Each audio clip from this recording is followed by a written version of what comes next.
आता आपण वळूयात न्यूज टॉप 9 कडे। सुरुवातीला राजकीय टॉप 9 आपण बातम्या बघूयात। गोळीबार प्रकरणात भाजप आमदार गणपत गायकवाड आणि इतरांना 14 तारखेपर्यंत पोलीस कोठडी। 11 दिवसांच्या पोलीस कोठडीचं कोर्टाचा निर्देश। मुख्यमंत्री शिंदेंकडून रुग्णालयात जाऊन महेश गायकवाडांच्या प्रकृतीची विचारपूस। महेश गायकवाडांच्या शरीरातून 6 गोळ्या काढल्या, प्रकृती चिंताजनक। मुख्यमंत्र्यांच्या दबावाखाली पोलीस काम करतात, माझ्या मुलालाही आरोपी बनवलं, गणपत गायकवाड यांचा मोठा आरोप।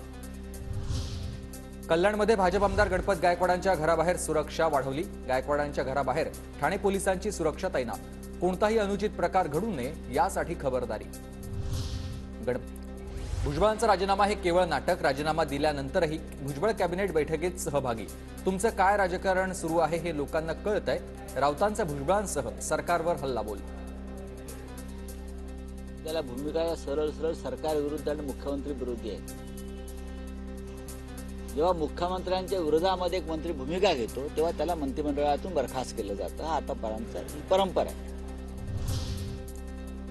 छगन भुजबळांच्या भूमिका मुख्यमंत्र्यांच्या विरोधात। मुख्यमंत्र्यांनी भुजबळांना मंत्रिमंडळातून बाहेर काढायला हवं, संजय राऊतांचं वक्तव्य।